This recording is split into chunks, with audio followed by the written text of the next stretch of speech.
నేను మీ పవన్ కృష్ణమూర్తి. ధర్మో రక్షతి రక్షిత.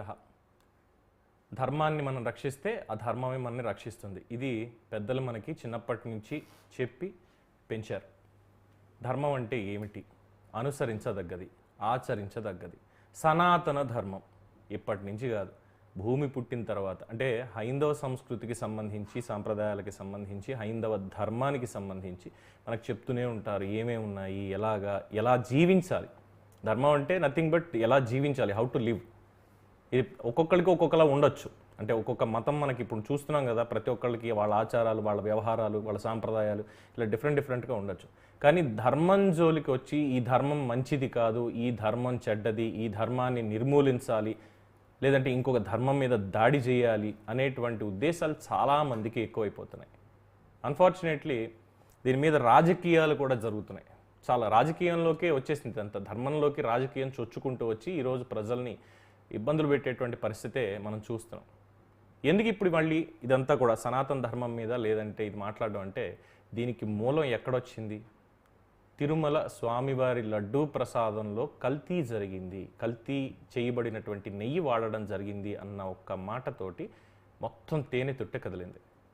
అక్కడి నుంచి చూసిన తర్వాత Andhra Pradesh deputy CM Pawan Kalyan Varahi declaration పేరుతోటి చేసినటువంటి ఆ సభలో ఆయన చేసినటువంటి వ్యాఖ్యలు, గతంలో మాట్లాడినటువంటి మాటల్ని పట్టుకుని ధర్మం జోలికి రావద్దు అంటూ చాలా గట్టిగానే హెచ్చరికిచ్చారు.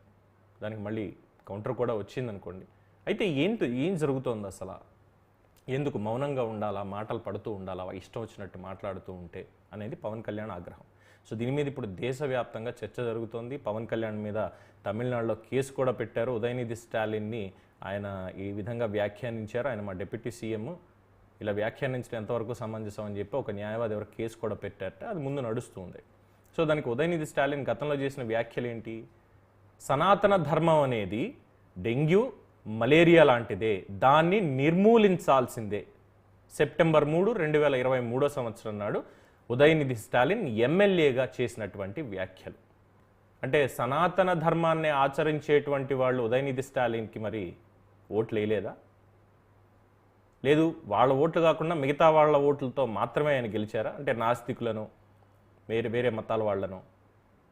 అంటే సనాతన ధర్మం అనేది కేవలం మన హైందవులకి మాత్రమే కాదు, ప్రతి మతానికి కూడా సనాతనంగా అంటే ఆది నుంచి కూడా ఆచరిస్తున్నారు.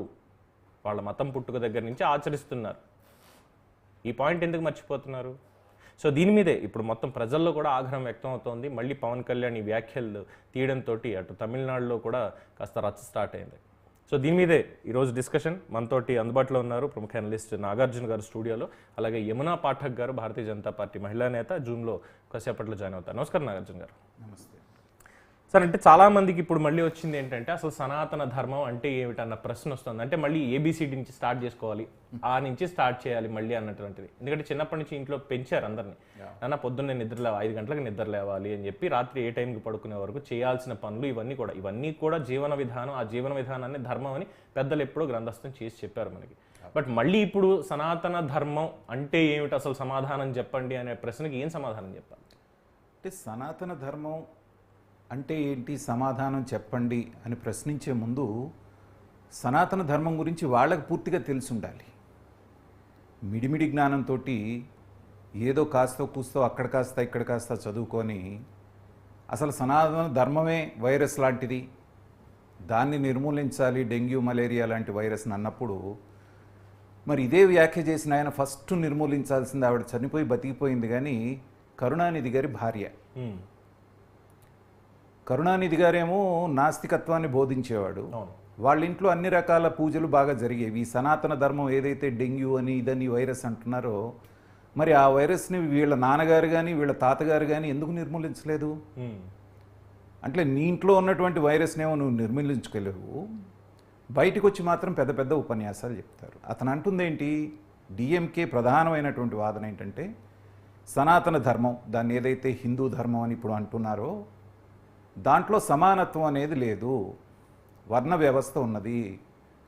ఆ డిఎంకే లీడర్ ఎవరో మాట్లాడుతుంది కూడా నేను చూశాను. గుళ్ళల్లోకి అందరినీ కూడా సమానంగా మీరు పంపించండి, ఎలో చేయండి, అప్పుడు మేము ఒప్పుకుంటాం, సనాతన ధర్మాన్ని నేనే పాటిస్తాను అన్నాడు.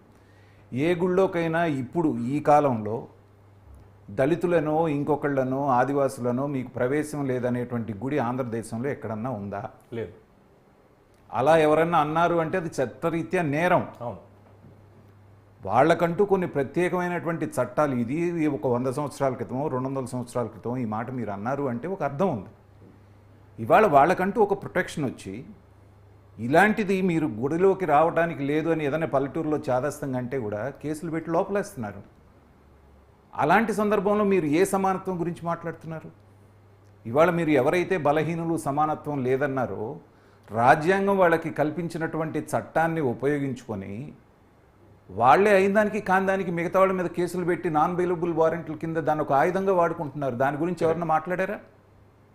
తర్వాత ఇందాక నేను అన్నట్టుగా సనాతన ధర్మంలో ఉన్నటువంటి వర్ణ వ్యవస్థ గురించి వీళ్ళకి అవగాహన లేకుండా మాట్లాడుతున్నారంట. వీళ్ళు దేని కోట్ చేస్తారంటే మనుస్మృతి అని మొదట అంటారు. తర్వాత గీతలో శ్రీకృష్ణుడే చెప్పాడు చాతుర్వర్ణం మయా సృష్టం, గుణకర్మ నేనే, అది చెప్పరు. ఫస్ట్ చెప్తారు చాతుర్వర్ణం మయా సృష్టం. మొహంలో నుంచేమో బ్రాహ్మణులు వచ్చారు, ఛాతీ నుంచేమో క్షత్రియులు వచ్చారు, ఉదరం నుంచి వైశ్యులు వచ్చారు, కాళ్ళలో నుంచి శూద్రులు వచ్చారు. కాబట్టి శూద్రులు తక్కువ వాళ్ళని దేవుడే చెప్పాడు. ఇది వాళ్ళు చేసి, అంటే కాళ్ళు లేకపోతే నడవదు మనిషి శరీరం అనేది వాళ్ళకి అర్థం. కానీ ఆ వ్యవస్థను వాళ్ళు ఎలా రూపొందించారనేటువంటిది ఎవరు సరిగ్గా చెప్పడం లేదు. కరెక్ట్. మస్తిష్కం ఉండేది తలకాయలో ఉండేది బుర్ర.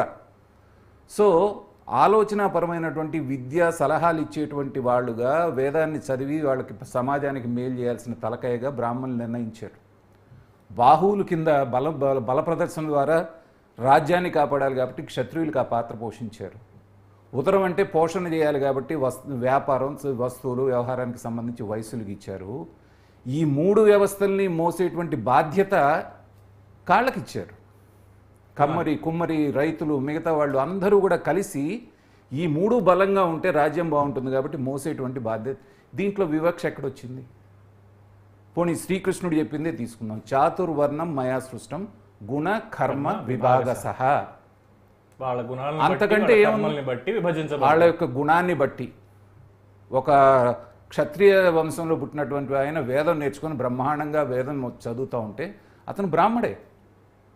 పోనీ ఒక శూద్రుడుగా పుట్టినటువంటి వాడు కూడా, ఇప్పుడు కొన్ని కులాల్లో ఉదాహరణకి కమ్మ బ్రాహ్మణులు ఉన్నారు, వాళ్ళు చదువుకున్నారు, వేదం చదువుకున్న తర్వాత వాళ్ళు కమ్మ బ్రాహ్మణులు అంటున్నారు, వాళ్ళందరూ బ్రాహ్మణులు లెక్కే అవుతారు. అలాగే వ్యాపారం చేసే ప్రతివాడు వైశ్యుడే, దానికి కులం కాదే. కాయ కష్టం చేసుకునే ప్రతివాడు కూడా శూద్రుడే. దీనికి మధ్యలో వచ్చినటువంటి వాళ్ళు కొంతమంది పెత్తనం సాగించడం కోసంగా రకరకాల భాష్యాలు చెబితే దాంట్లో ఉన్న 1-2 అవలక్షణాలను బట్టి అసలు పూర్తిగా దాన్ని నిర్మూలించడమేనా? ఆ రకంగా చూస్తే ప్రపంచవ్యాప్తంగా ఉన్నటువంటి ఏ మతంలో అవలక్షణాలు లేవు చెప్పండి? 100%. మీరు ఏదైతే సమర్థిస్తున్నారో మైనారిటీస్, ముస్లిమ్స్ అనో క్రిస్టియన్స్ అనో వాళ్ళకుండే వాళ్ళకి ఉన్నాయి కదా, మరి వాళ్ళని నిర్మూలించండి అనేటువంటి దమ్ము ధైర్యం మీకుందా? మాట పూర్తిగా నోట్లో నుంచి రాకముందే తలకాయలు లేసిపోతాయి. కాబట్టి ఈ మాట మొన్న ఈ మధ్యన ఇంకొకళ్ళు కూడా నాతో అన్నారు సార్, అంటే ఈ లడ్డూ వివాదం ఇదంతా వచ్చిన తర్వాత ఏమైనా మీలో యూనిటీ లేదు, 80 కోట్ల మంది ఉన్నారు అంటారు, మీలో యూనిటీ లేదు. అదే మాలో చూడండి, ఎవరి మీదన్నా ఒక మాట అంటే చాలు ఎంతమంది వస్తారనేది. ఎందుకు మీకు యూనిటీ లేదంటే ఇగో ఇలా విడగొట్టేశారు కావాలని చెప్పి చేశారు కాబట్టి, అంతే తప్ప ఇంకోటి కాదన్నారు సార్. మీరు కూడా నాకు అదే మాట అంటే నాకు ఆశ్చర్యం అనిపిస్తుంది. కాదు అంటే మనం ప్రాపంచిక దృష్టితో నేను ఆ మాట అన్నాను. కరెక్ట్. వాళ్ళని అనే ధైర్యం ఉందా అని. కానీ కట్టుబాటు లేకపోవటం అనేటువంటిదే ఈ సనాతన ధర్మం యొక్క బలం అంటున్నాను నేను. అదే బలము, అదే బలహీనత కూడా అదే. ఇది మనకు బలహీనతలాగా కనపడుతున్నప్పటికీ కూడా మిగతా మతాలను తీసుకోండి, ఉదాహరణకి ముస్లిం ఆర్ క్రిస్టియన్, ఇది ఇంతే అని ఫిక్స్డ్గా ఉంటుంది. ఈయన్ని తప్పితే ఇంకో పక్కన చూశారు, ఇంకో దేవుని చూశారంటే మీరు నరకానికి పోతారు, పాపము పడుగుతారు, మిమ్మల్ని నరుకుతారు, పొడుస్తారు, కాలుస్తారు అని చెప్పి భయపెడతారు. అదే మన హిందూ ధర్మం తీసుకోండి, సనాతన ధర్మం, నీ ఇష్టం, నువ్వు ఈ దేవుణ్ణే పూజించాలని లేదు, అసలు దేవుణ్ణే పూజించాలని లేదు. శ్రీకృష్ణుడు ఎక్కడైనా సరే 18 అధ్యాయాల్లో భగవద్గీతలో నన్ను పూజించు, నన్ను పొగుడు అని అర్జునుడికి ఎప్పుడన్నా చెప్పాడు? మీ కర్తవ్యం మీరు చేయండి, ఫలితం ఆశించొద్దు, నన్ను మనసులో పెట్టుకోండి, ఇంతవరకే చెప్పాడు. ఫలితాన్ని నాకు వదిలేయండి అంతే చెప్పాడు. కానీ నాకు పొద్దున్నే లేచి పూజ చేయి, ఇన్నిసార్లు నమాజ్ చేయి, లేకపోతే ఇన్నిసార్లు ప్రార్థన చేయి, ఎక్కడా చెప్పలేదు. తర్వాత వచ్చిన వాళ్ళు వాళ్ళ నమ్మకాల కొద్దీ చేసుకున్నారా, అది వేరే విషయం. చెట్టును పూజిస్తున్నారు, పావును పూజిస్తున్నారు, తాబేలును పూజిస్తున్నారు, పందిని పూజిస్తున్నారు. అంటే ఏంటి? ప్రతి దాంట్లో భగవంతుని చూసేటువంటి తత్వం సనాతన ధర్మంలో ఉంది. కాబట్టే ఎంతమంది శతాబ్దాలుగా వేల సంవత్సరాలుగా దీన్ని డిస్ట్రాయ్ చేయాలన్నా కూడా ఇవాళకి ఇంకా బలపడుతూ ప్రపంచవ్యాప్తంగా అది కమ్మేస్తోంది. రైట్. కొన్నాళ్ళ తర్వాత మీరు మీ ఛానల్ సాక్షిగా చెప్తున్నాను చూడండి, 50 సంవత్సరాలు డౌన్ ద లైన్ చూసుకోండి, హిందూయిజం ఆర్ సనాతన ధర్మ అనేటువంటిది ప్రపంచవ్యాప్తంగా వెనక రోజుల్లో ఎలా అయితే ఉందో దానిలో ఉన్నటువంటి ఎసెన్స్ని అర్థం చేసుకుంటున్నారు. కాబట్టే యూరప్లో చర్చిలన్నీ పాడుపెట్టుకొని ఆక్షన్ పెట్టి అమ్మేస్తున్నారు. అవును.